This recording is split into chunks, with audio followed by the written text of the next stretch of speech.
اس پر جو دنیا کے لیے رحمت ہی رحمت ہے، سلام اس پر کہ جس کی ذات فخر آدمیت ہے۔ اللهم صل على محمد وعلى آل محمد كما صليت على إبراهيم وعلى آل إبراهيم إنك حميد مجيد۔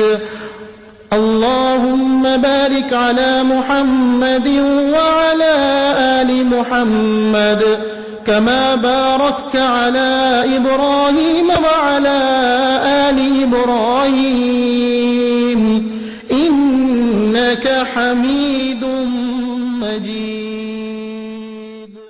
اعوذ باللہ من الشیطان الرجیم، بسم اللہ الرحمن الرحیم۔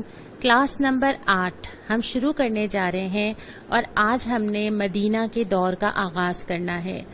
گزشتہ کلاس میں جو سوالات تھے وہ بہت زیادہ تھے، لیکن چونکہ آپ نے وہ تمام کلاسز بہت غور سے سنی تھی، اس لیے آپ نے آسانی کے ساتھ ان کے جوابات دے دیے۔ آج ہم اپنے اس سفر کے دوسرے حصے کی طرف بڑھ رہے ہیں، جو کہ ہے مدینہ کا دور، اور یہ 10 سال پر مشتمل ہے۔ پہلے آپ نے 13 سال مکہ کے پڑھے اور آپ نے اس کا خلاصہ بھی گزشتہ کلاس میں دیکھ لیا کہ بہت زیادہ مظالم تھے اور اب فیصلہ ہو گیا تھا کہ ہجرت کر لی جائے۔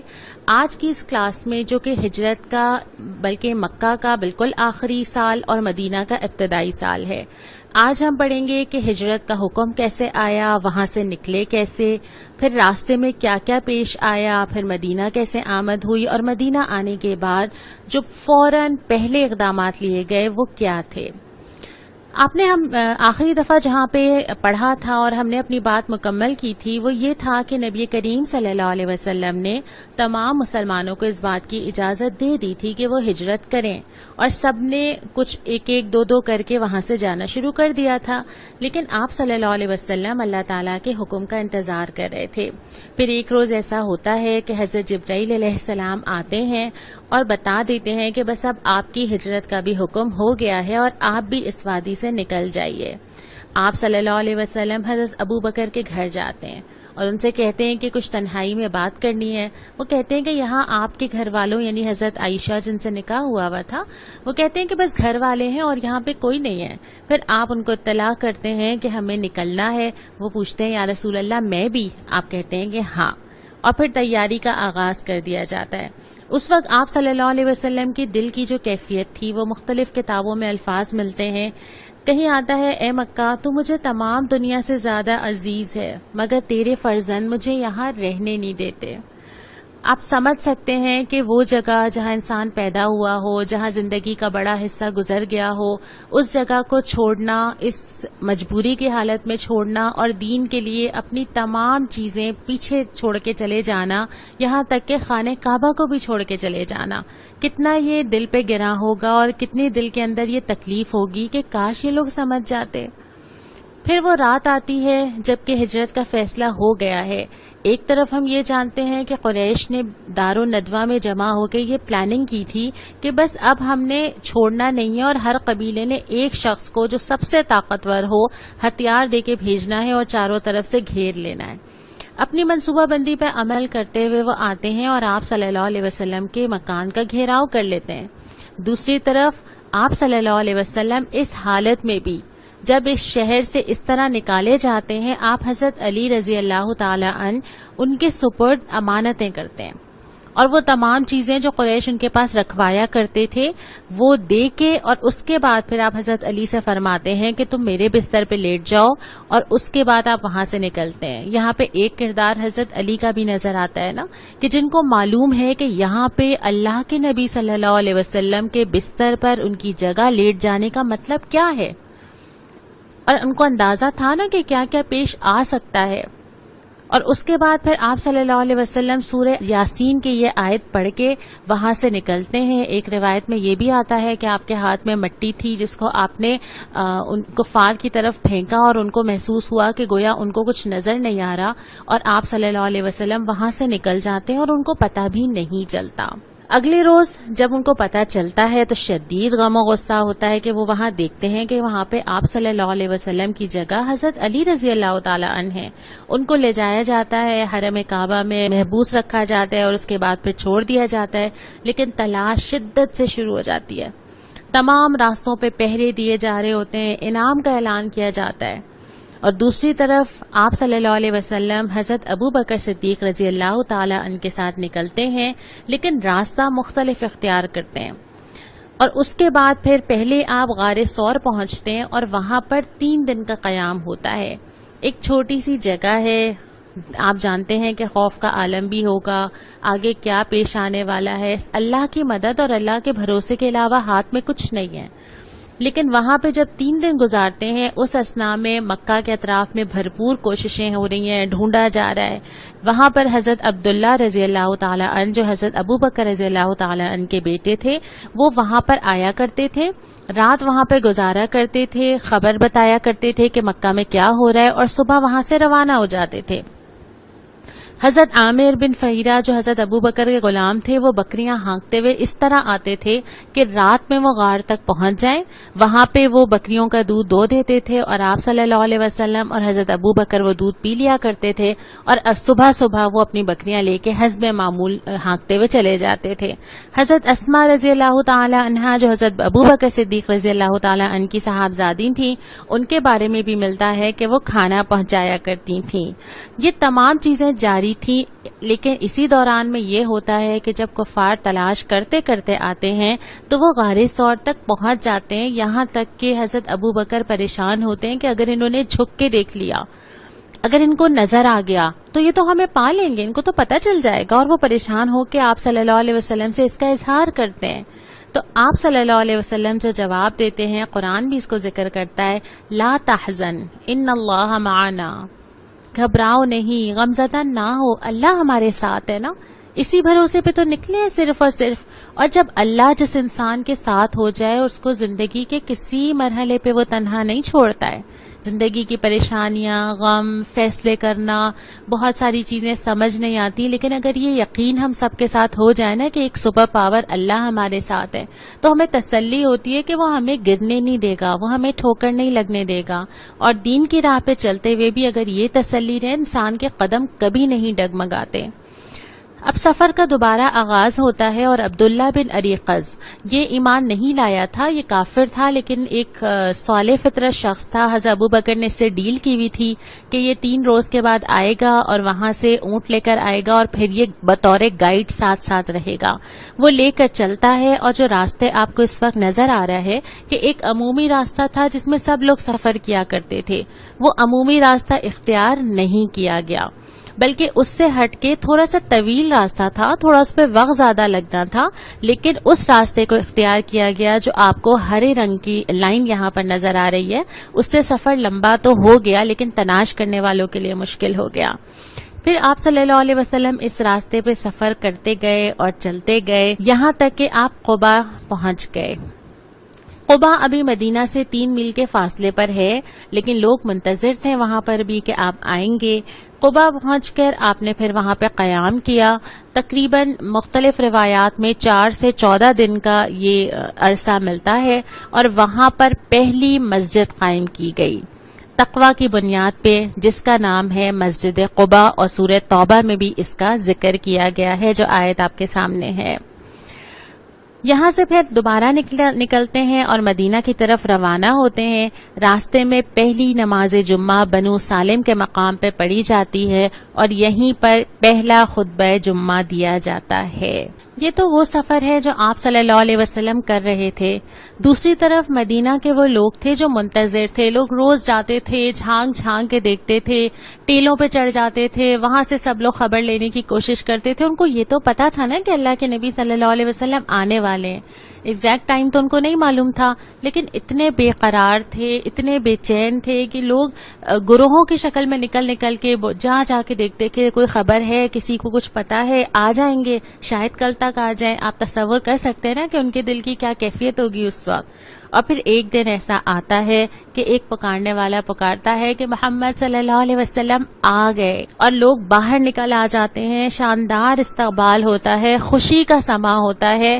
اور وہاں پہ ہمیں یہ بھی ملتا ہے کہ کچھ بچیاں ہیں جو آپ صلی اللہ علیہ وسلم کا استقبال ان اشعار کے ساتھ کرتی ہیں.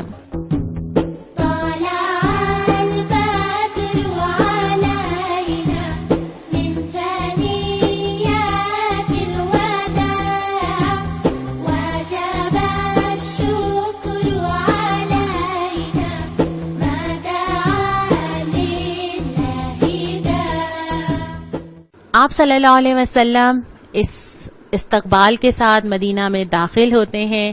ایک اطمینان, ایک سکون, ایک محبت, ایک دین کے لیے آگے بڑھنے کا جذبہ سب کے دلوں کے اندر ہے.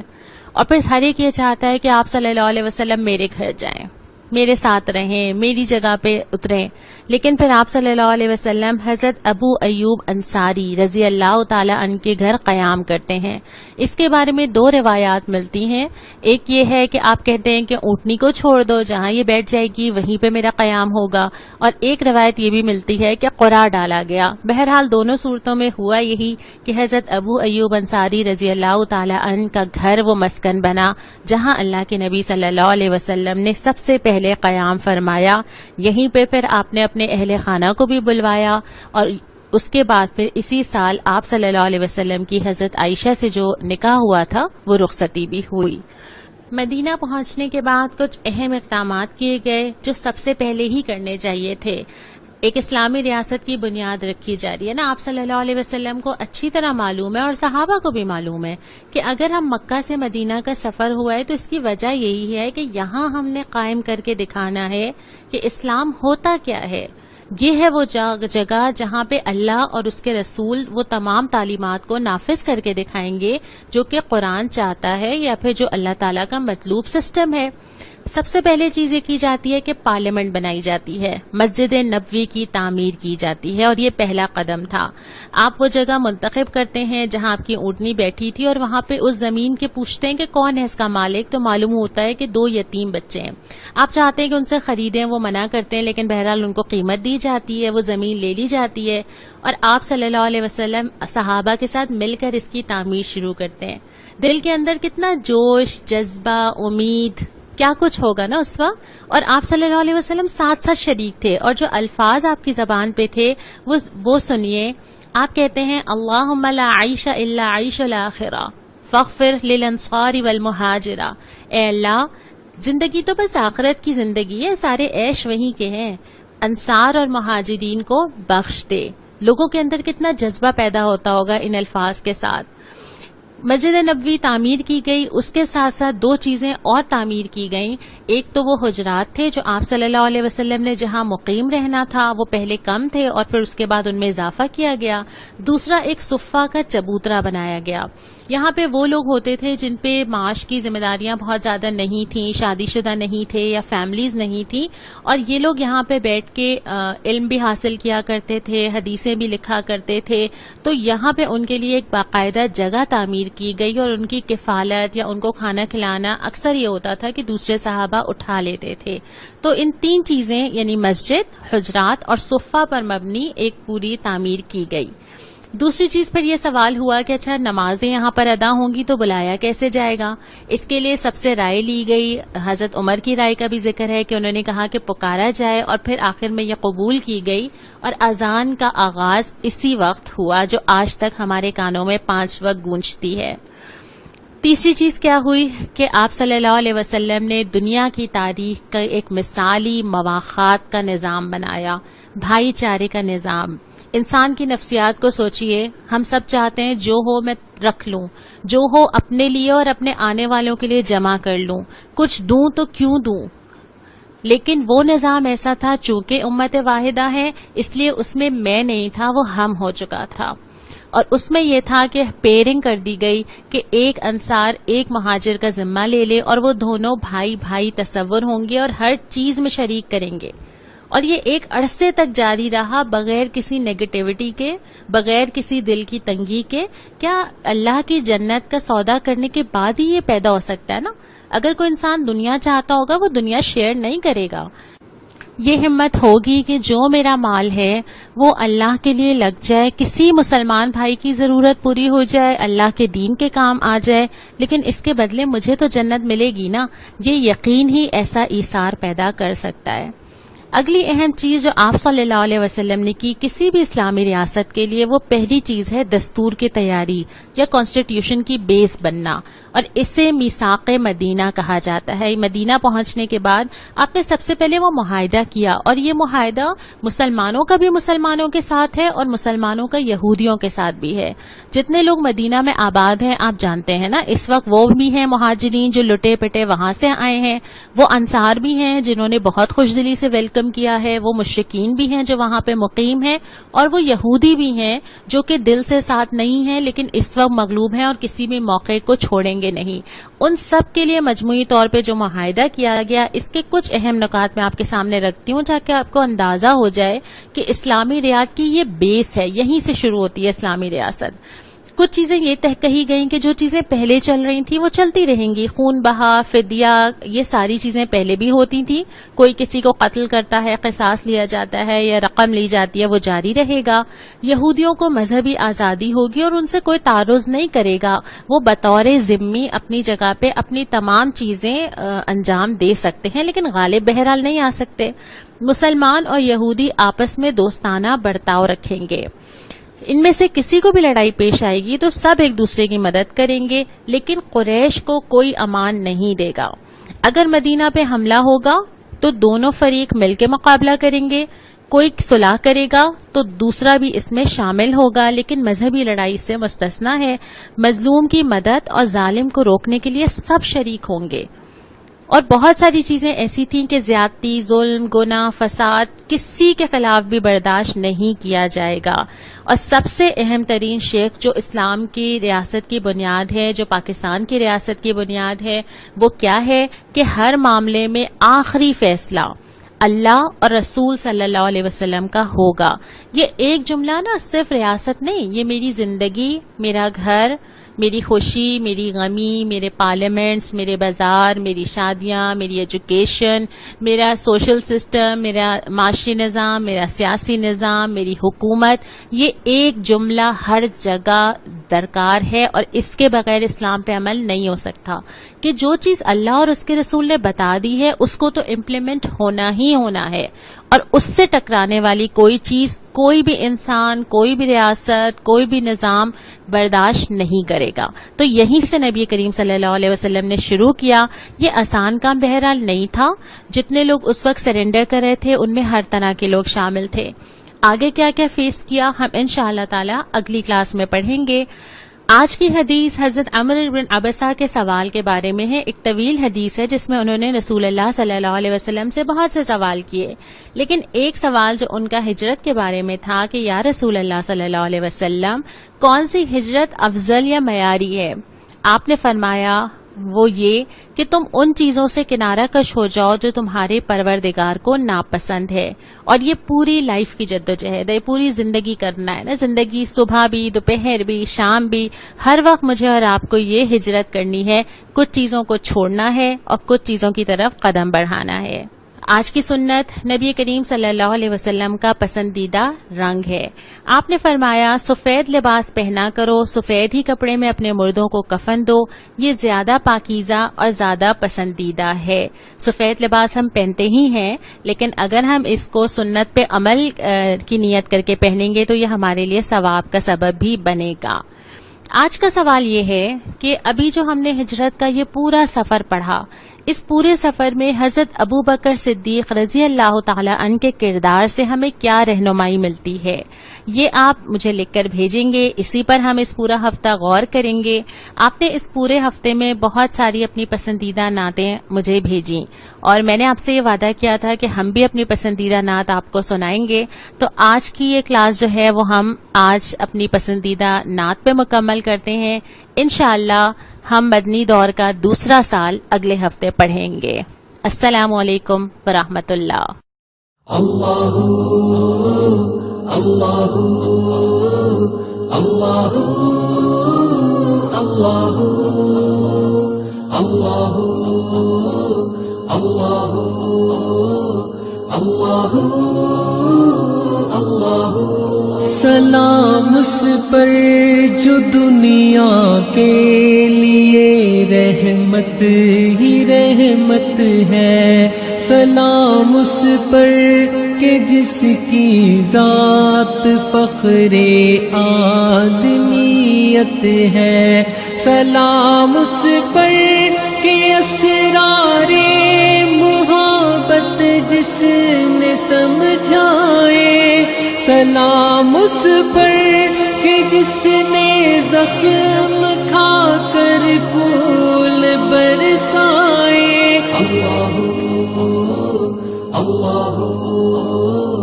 اللہ اللہ سلام اس پر کہ جس نے خون کے پیاسوں کو قبائیں دی، سلام اس پر کہ جس نے گالیاں سن کر دعائیں دی، سلام اس پر کہ جس کے گھر میں چاندی تھی نہ سونا تھا، سلام اس پر کہ ٹوٹا بوریا جس کا بچھونا تھا، سلام اس پر جو سچائی کی خاطر دکھ اٹھاتا تھا، سلام اس پر جو بھوکا رہ کے اوروں کو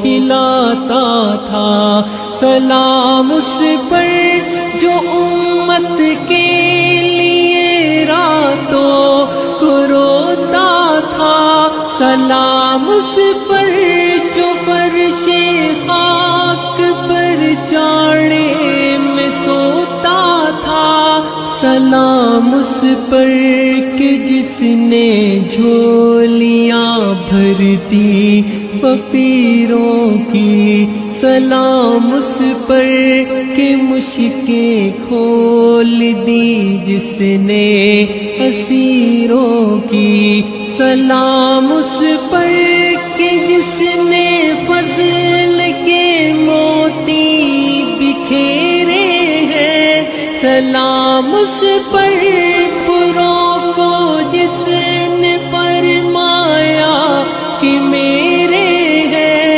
سلام اس پر کہ جس نے بے کسوں کی دستگیری کی، سلام اس پر کہ جس نے بادشاہی میں فقیری کی، سلام اس پر کہ جس کا نام لے کر اس کے شیدائی الٹ دیتے ہیں تخت قیصریت تاج دارائی، سلام اس پر کہ جس کے نام لے باہر زمانے میں بڑھا دیتے ہیں ٹکڑا سر فروشی کے فسانے میں، سلام اس ذات